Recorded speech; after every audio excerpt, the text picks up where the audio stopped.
welcome to Get Over It, the consciousness transforming podcast for exceptional 21st century living. We've got an exciting show today, folks. We're going to be speaking with Eva Marquez, and her book is Activate Your Cosmic DNA, Discover Your Starseed Family from the Pleiades, I should say, Sirius, Andromeda, Centaurus, Epsilon Eridani, and Lyra, she'll correct me in a moment. This is a book that helps you connect to where we came from. You know, we're all star seeds, whether you want to believe it or not. And we came down here, and she's done an excellent job of defining each of the star nations that I've just talked about. And you can see how you fit within. So it's going to be a lot of fun. Now, the information shared on Get Over It uses intuitive and pragmatic insight to help you shift your consciousness to break through blocks and release energy that is no longer needed. Yes, we're going to help you let go of the BS that's holding you back. But you guys know I always ask, are you truly ready to? And by the way, folks, BS is belief system.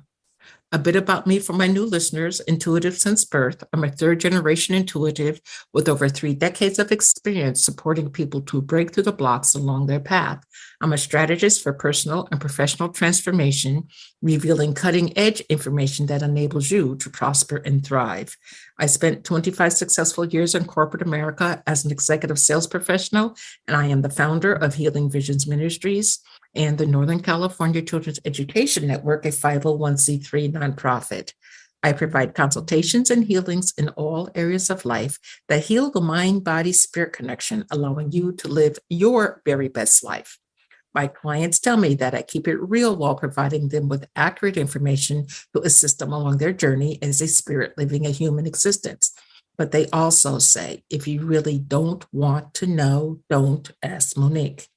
My background includes a doctorate in metaphysics, Reiki master teacher, ordained minister, and clinical hypnotherapist. So whether you are stressed, depressed, or possessed, I can help. To find out more about me and the services I offer, go to my website. That's MoniqueChapman.com. And I invite you to like me on Facebook and follow me on LinkedIn. And folks, if you like the podcast, give the girls some love. Give me some stars, subscribe, both.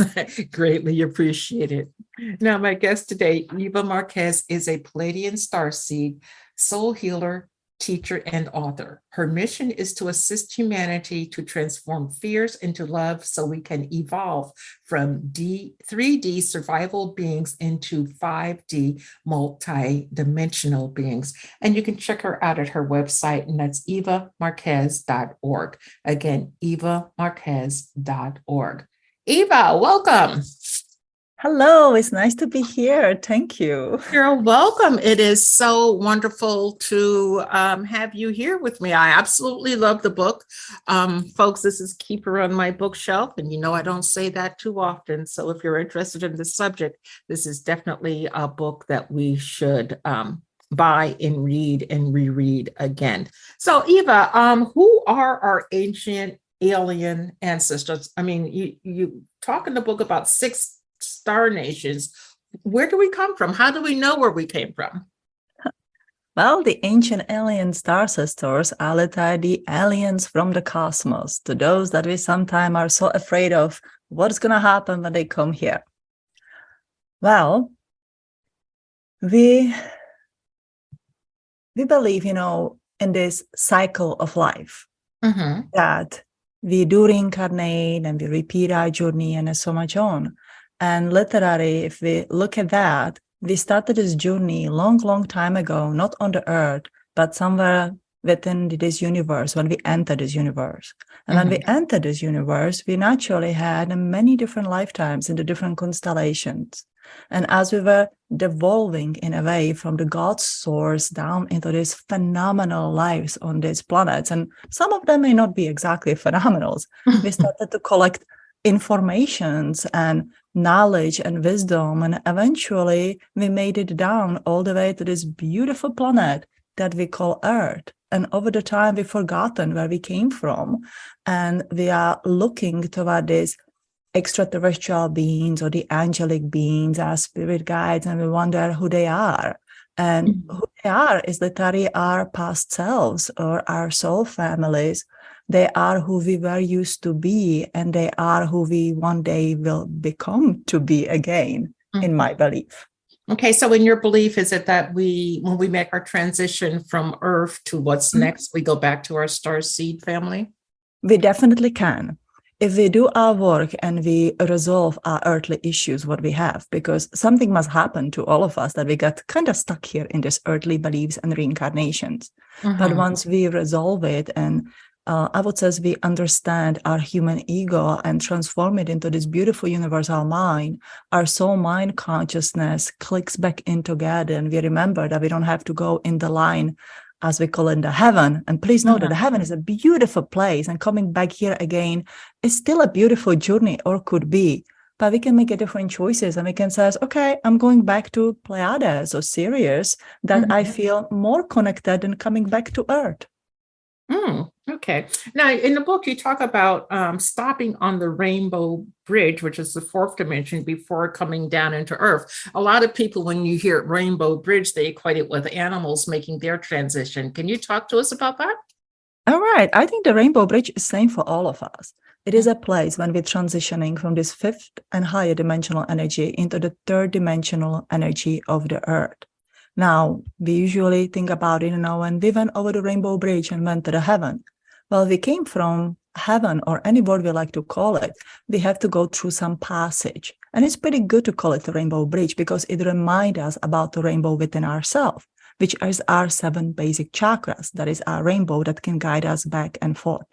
However, when we're coming down to Earth, there are cosmic laws that we all have to follow at this point.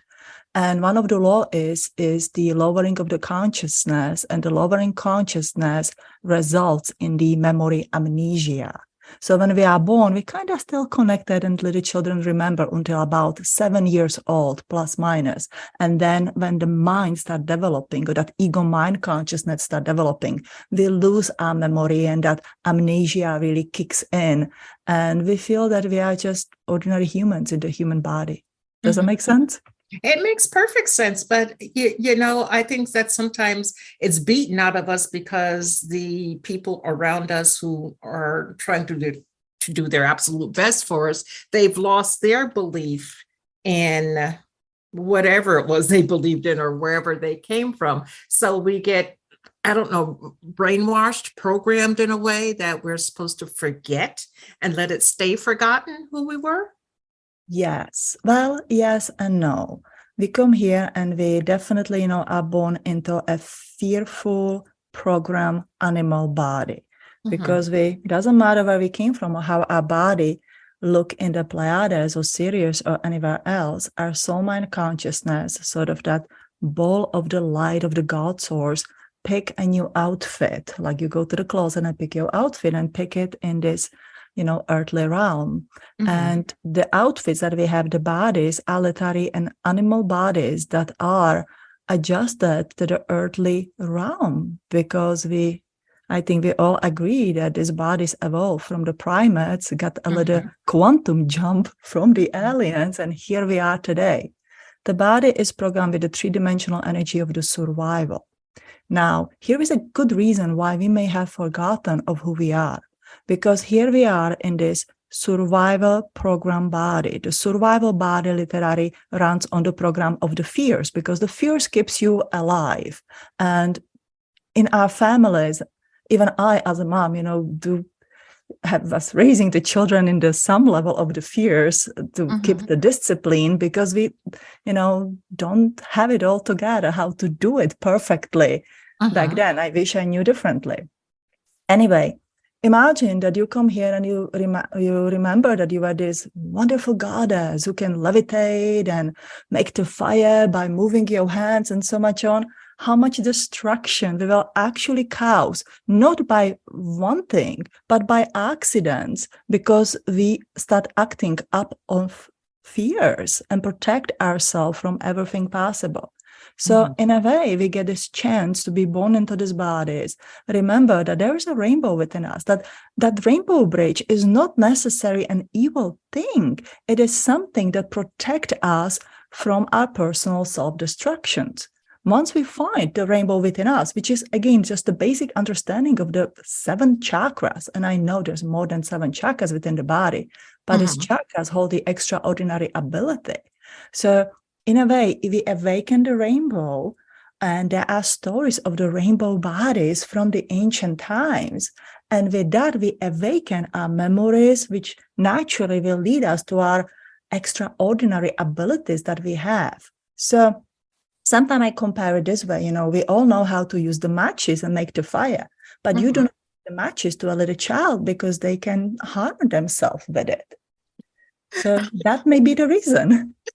I'm chuckling because there's a story in your book that I'm going to share. And it wasn't matches, but you learned a lesson pretty early on in life. Now, when you were 18 months old, you decided to take your mother's knitting needles and do what?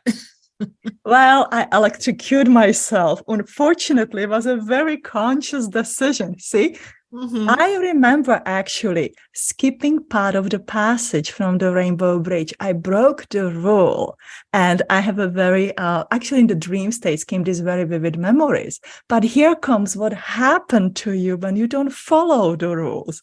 I got shocked twice. It opened me dramatically, but God, what came after? You experience so much of darkness. And especially if you are born to the difficult families, which we Pleiadians often are. And, it's our way to find our way. So I remember walking by the wall, feeling the electricity, finding the tune, feeling the energy, being so excited. I'm going to connect. Well, it didn't work exactly as I planned to. No, but then you did it again. Why?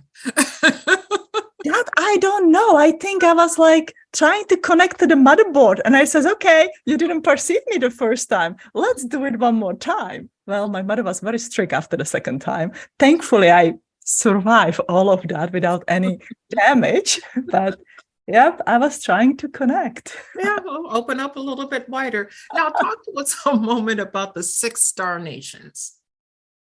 All right. So naturally, there are much more than the 6 star nations. There are actually 12 star nations that contribute to our DNA.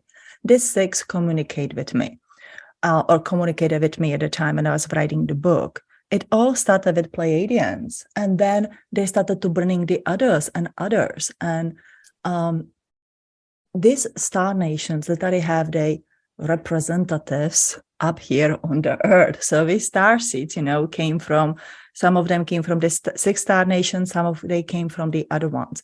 And they each have their different personality, I guess, as we can say. When they started to bring their people to me toward the sessions, I realized that there's a synchronicity and similarity among them, what kind of trauma they have in the earthly life, what are they drawn to do as the adults, and so much on. And so they started to contribute toward healing these starseeds, to help them to gently, to remember, like, you crossed the rainbow bridge, but there's a way to remember. You don't have to wait a whole another 5 lifetimes until you do it. So they are very benevolent. They have the best interest for us. And the biggest, I would say, desire is to help us to find a mind, body, soul balance so we can evolve and become multidimensional beings. Okay. Is there any, I don't know how to say this, is there any lead nations, like here on Earth, we got, we say the United States is the leader of the free world and all that. Is there a lead nation of, belief system, or is it just, everyone is equal? There is a good question, because I talk about it too, because mostly people talk about Pleiadians. There is this very strong energy of the Lyrans. And, a lot of people talk about a hierarchy up there. But from my perspective, as I'm working with them, there's no leader. There's oneness. They work together. They do have a councils and negotiate and delegate, but I have never felt that the one, that some of them just would like bow and respect the others in that way as the hierarchy would work. So they work with a oneness. They also explain it haven't been always like that. Before even they came on the earth, they had their own troubles. They went through the galactic wars. They went through their issues until they realized that if they work together, that is the way how we can ascend eventually out of this universe. Because same as we are looking toward the ascension from the earth, they are looking toward the ascension out of this universe. Okay, sorry about that. Let a siren go by as you're talking. That's good. That's good. Well, it is what it is. Now, you say in your book, like the Syrians, they are what, attached to, or they resonate closely to the Akashic records? Am I Yes. understanding that correctly? Yes. So, okay, could you go down each one of the 6 and let us know what the connection is? all right. So let's start with the Syrians because you brought them up. I love that. Syrians are the knowledge keeper. So let's say that each of them has this particular skill.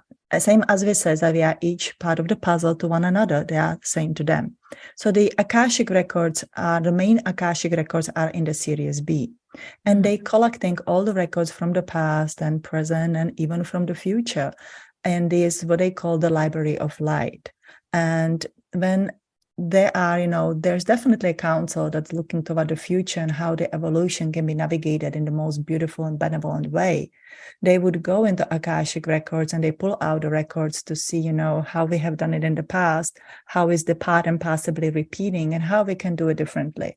Now, today, a lot of people like to assess the Akashic records and mend them. We can mend them only with love, acceptance, and forgiveness. We can't really change any the things because we should not, but we can change our future. So they are the knowledge keepers, and on the earth, they also created the records inside of the earth, in the crystalline grid, in the nature, in the trees. I definitely believe, and I have never been in the California, but the redwoods, the stories that we hear in the picture, those are definitely knowledge keepers up there connected to the Syrian energy. And so then we'll go to Pleiadians. Pleiadians are soul healers. So the Pleiadians spend lots of time to really study the science of the soul. Soul is, in a way, a time travel within this universe.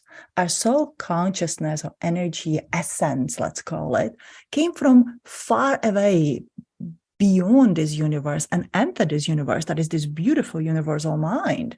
And she brought, and I think it's a feminine energy, or as in the Gnostic, they call it Sophia.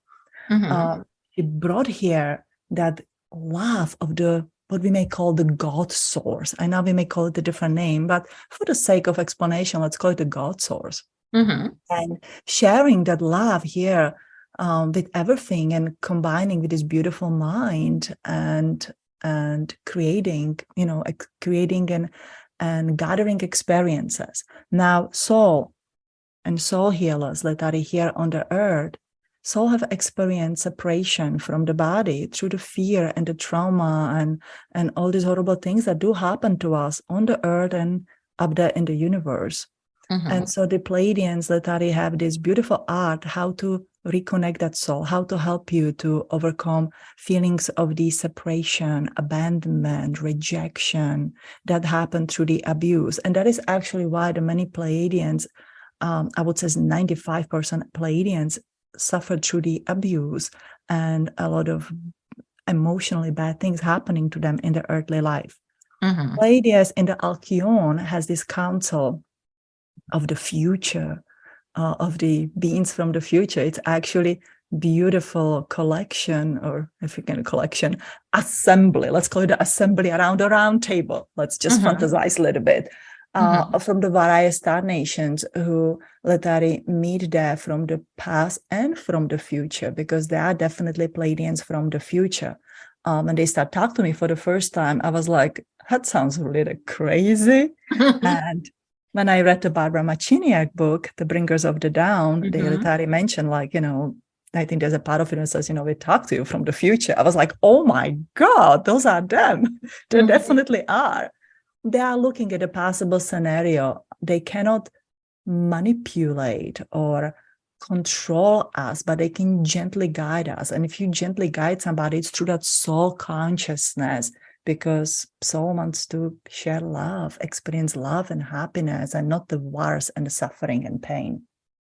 So those are Pleiadians, and we'll go to Andromedians. Andromedians are the most amazing healers. I always tell people, if you have a physical healing problems that you need to heal, go find the Andromedian starseed, because they are amazing. Like, to me, I have no idea if it is true, but the Dr. Joey Dispenza, in my case, came from Andromeda. because you can definitely see, and I have no idea if you would ever agree with that, but you can definitely see that broken spine.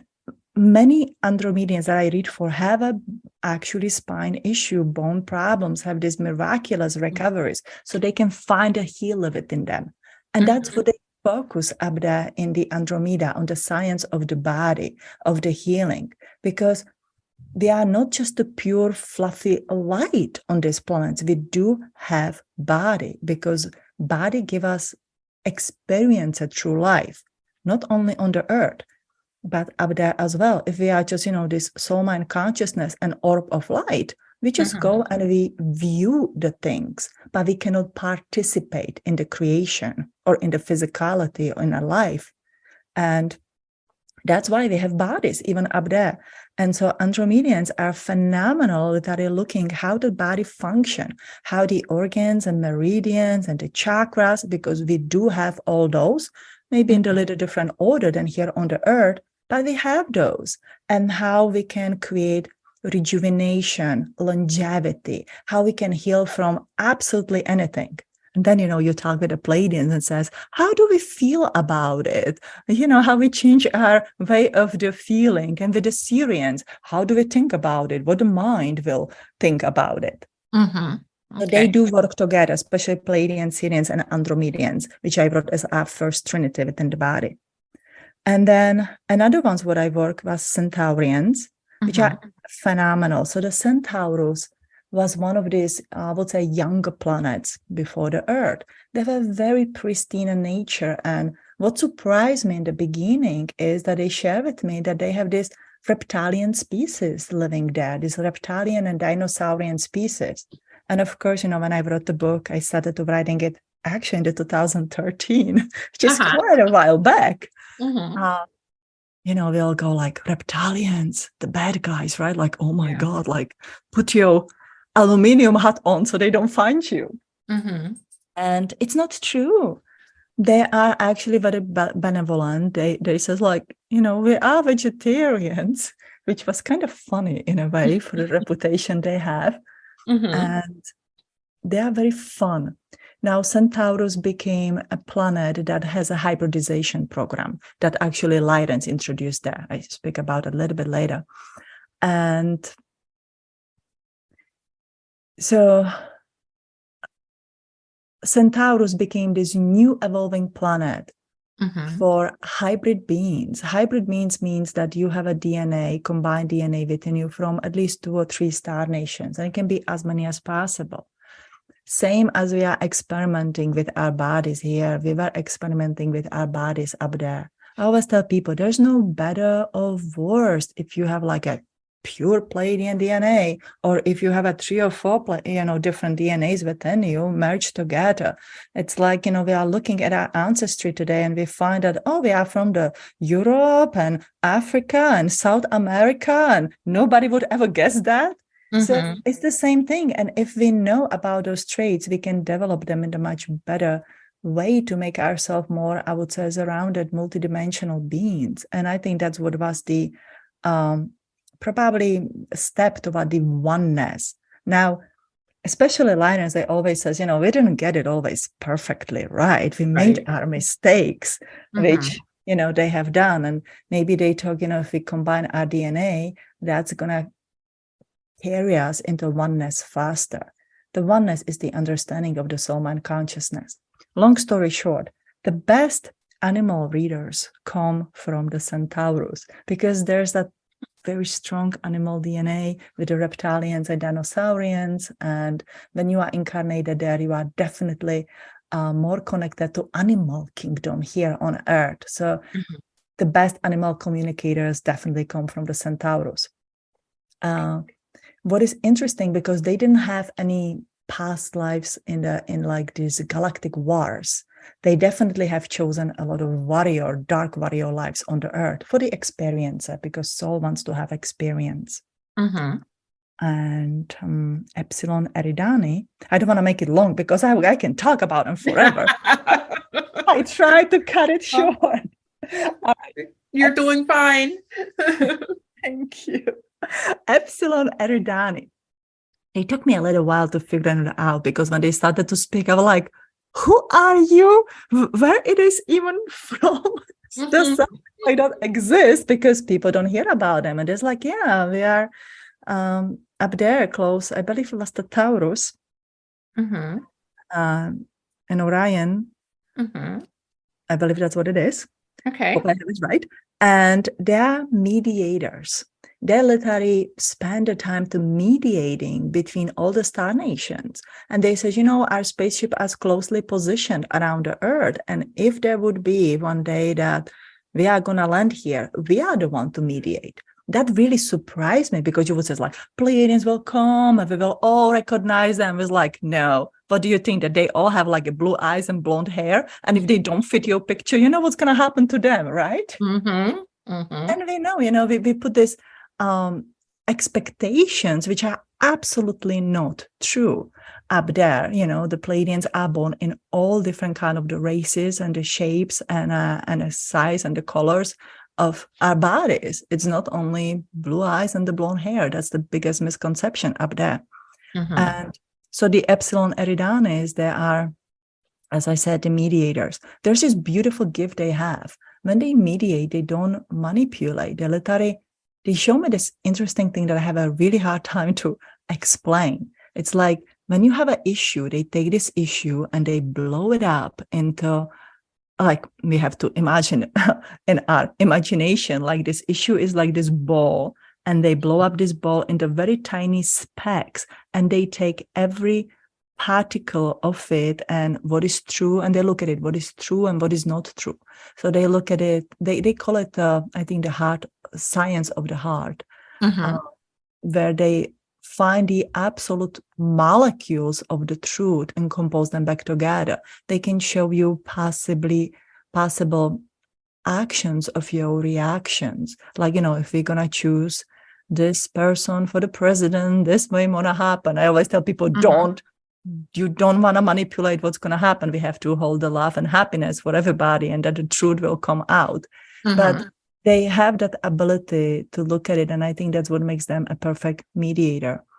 They're having a really hard time to adjust to earthly life, the Epsilon Eridani starseeds, because they did not necessarily, wanted to join the Lemuria and Atlantis. They came, I would say, after the destruction to help out and help to hold the, the energy, consciousness, help to preserve the knowledge and information, and help to make sure that we just don't completely distract each other and just are stuck here for another, I don't know how many thousands of years. Yep. And the Lyrans, the last one? Yes. The Lyrans. Oh my goodness. People know about the feline star beings, those cat lion looking like beings. They came from the Lyra. And also the most futuristic beings came from the Lyra. They look like us. We have our ancestors, big ancestors in the look, I would say, a lot of that. They use the high advanced technology, artificial intelligence technology, and it's all happened again in the Atlantis, and it's happening again. Majority of Lyrans here are actually working with the computers and development of AI, and are phenomenally smart people. However, they want to do it differently this time. They want to really see that we can apply that soul-mind consciousness together, instead of just preferring our mind and easiness of life. So they are trying to do it right. They're going through a lot of forgiveness to themselves and whatever happened in Lyra, because artificial intelligence definitely destroyed them. I know there are stories of the wars and whatever happened, but to me, they share this as, we messed up. We became way too smart and we advanced way too fast. And it wasn't exactly the greatest thing ever. You do have to focus on developing your soul with your mind, and that is the biggest message. Okay, almost sounds like Silicon Valley today. Yes, I was almost mentioning, I was like, don't do it. No, you just speak the truth, what you feel your truth is. So very interesting. So I want to switch gears for a moment. In the book, you talk about the number 3 and how the number 3 is a magic number and it offers clues to the past and the future. Talk to us a little bit more about that so that we can understand the Trinity. All right. So the number 3, we have 3 parts of ourselves: past, present, and the future. Now we can say, well, everything's happening at one time. Yes, but we are not there yet. We had a breakfast, we're going to have a lunch, and you definitely want to have some kind of the dinner. So 3 is found, the connection between 3 is found all over the world. And in any ancient teachings, we have this, the connection, 3 pyramids in the Giza, the Jesus Christ would be Father, Holy Spirit, and Son, Father, and the Holy Spirit, right?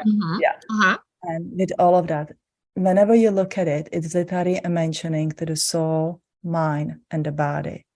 Now, if we understand this number 3, as the Nikola Tesla says, if you understand the 369, the all secrets within the universe. So it starts with a 3. If I start looking for this Trinity, if I can understand my past from the present time, if I can understand my past, I'm not going to repeat it in the future.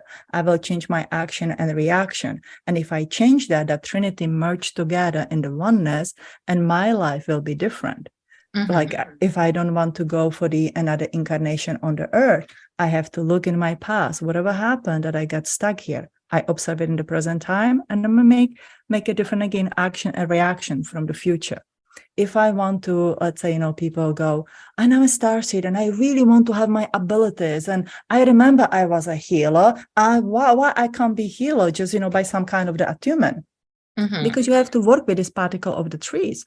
If I'm in the present time and I remember I was this spectacular healer who can heal everything, then I have to look into the past. Why have I forgotten? It is why, let's say, says, because there's a reincarnation, there's a rainbow bridge. Yes, but if I would start to looking at it from this more positive kind of the way, rainbow bridge actually protects me so I don't get harm when I'm not aware about it. What is it I need to do? I need to start remembering myself, released whatever trauma I may have had, or, did they kill me or put me on the stalk because I was a healer and they call me witch? Once I release all that anger and so much on, I can start practicing and remembering all of that. It comes as a practice. It doesn't come as this magical memory that come back to you. Memory comes with a practice. Ability and energy skills come with a practice. Now I have the past. Suddenly I'm this healer. And obviously I'm making shift within the future because I have helped to heal many different people. So that all comes in those particles of the 3s. When I know that, then it will avoid the frustration of why it is not happening now. You need to find your 3 particles. If you have, this is interesting part in the 3s. This is something that actually Lyra taught me. They says, look, if you look at the children with the Down syndrome, they are highly evolved in that soul energy. They are loving and sweet, and you just want to be around them. But their mind energy is, suppressed up there. So there's a misbalance between the Trinity. And of course, misbalance does create a health issue within the body. If we look at the children with the autism or the spectrum, they are extremely smart and genius, usually in the one area, but their mind consciousness is highly evolved, but their social skills and their soul consciousness is smaller, much, much smaller compared to that margin of their mind. And again, the body's having a problem within it. So this Trinity that connects to the body needs to be balanced. When we have it balanced, then we can do absolutely anything. We can have a Christ-like abilities, but we have to find that balance within the Trinity. They used to say, 1 is 3 and 3 is 1. And that's what it is. When you balance this Trinity within you, then you have your oneness and you can be living in the human body here. And I think that is the goal, to evolve, be in the human body and be able to share these most phenomenal abilities that we have. Is there ever a point in time where we evolve out of Earth, evolve out of coming back, and we just go back to our soul star family? Absolutely. And I think the choice is ours. And I tell you why. I'm really excited about this one. Uh-huh. In our human body, we have an organ that we all know that's called gallbladder. According to Chinese medicine, the gallbladder holds the energy of choices. So we can actually choose. If we talk about this free will, it is our choice. Now, of course, the free will doesn't come like, I want to buy this door open right now. Well, it might have free will. Why it's not happening? Well, because you have to go and reach for the door to open them. That's why it's not happening. But joke aside, the gallbladder itself gives us the choices to do whatever we want, whatever we set our intention on. Now, that comes with it that we have to do our work. Eventually, I guess we all collectively will go, but we are not there yet. That may be hundreds of thousands years away from us. Those who are starseeds today, we are pioneers of this energy. We are literally teaching the people, you don't have to reincarnate. You can go back home and you can do different kind of the things. But first, you have to choose it. Nothing happened on its own. Nothing happened. We know there are these coincidences that lead us into these greatest things in a life. But the coincidence that can happen to you with is that you realize that you may be done and you want to go home. There's nothing wrong about that. But toward that, we do have to do our work, literally do our life review. And if you master to let go of the fears, anger, hate, jealousy, all those lower vibrational energies, then you can go. And there are actually stories from the Cathars. I hope I pronounce it right. The Cathars who live around 1,000 years after the counting. There were the stories of that they would come to your deathbed about a week or 2 weeks before you passed away, and something magical would happen. And they promise these people that they will not go for the reincarnation.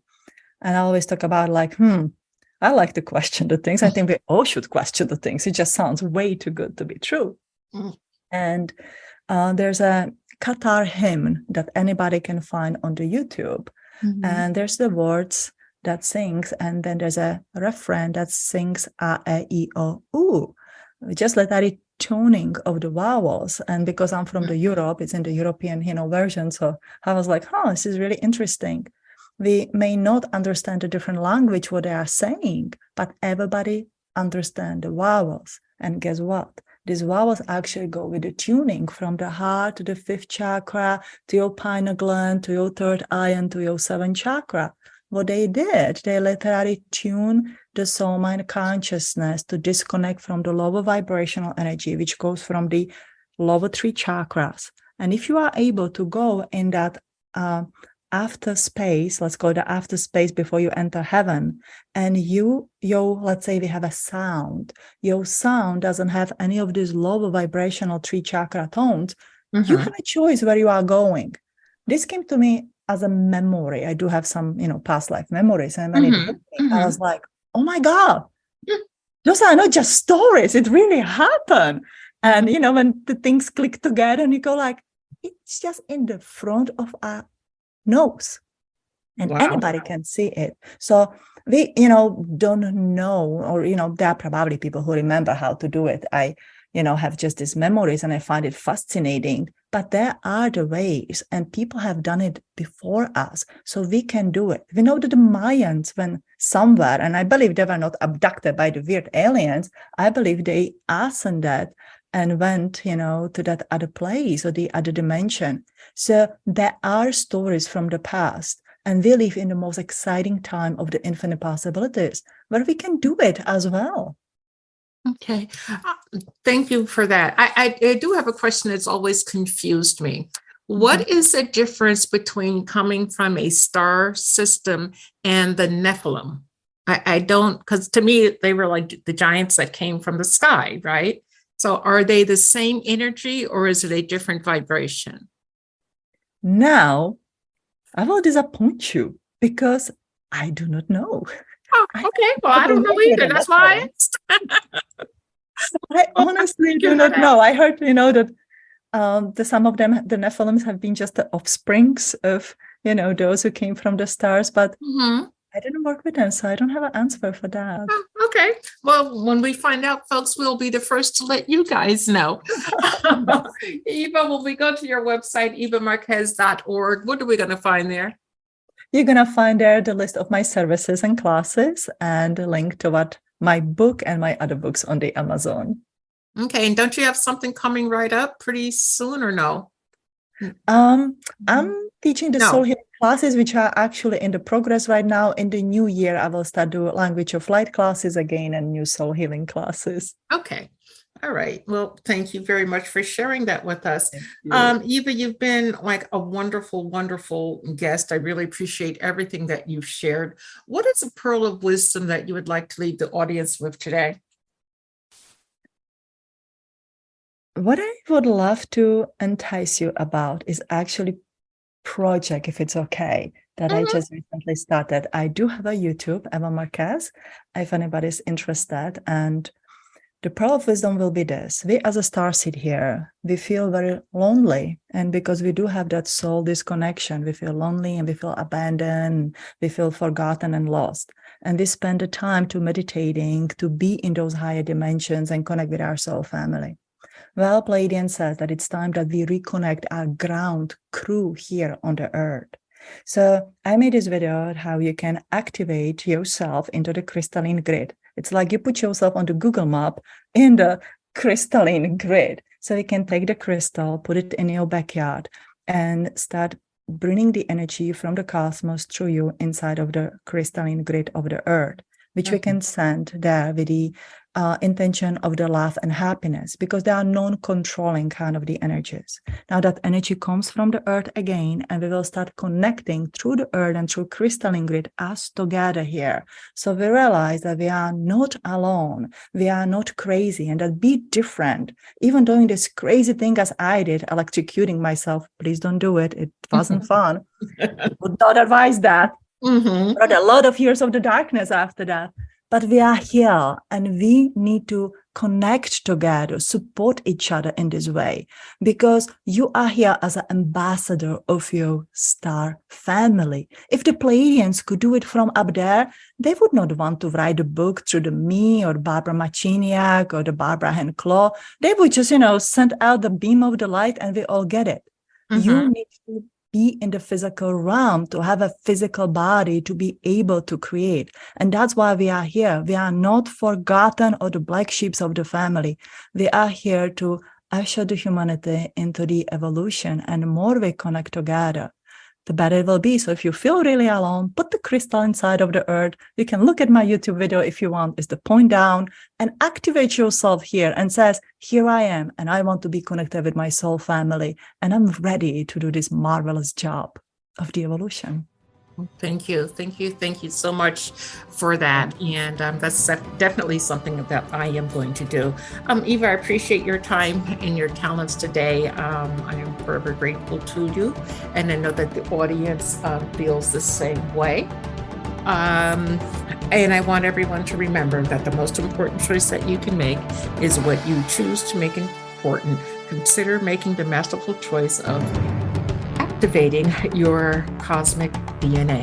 Abundant blessings, light and love to all. Agape. Thank you. Thank you, Monique. Thank you so much for having me here. And thank you for everything that you are doing. Thank you. Thank you. Thank you. You're welcome.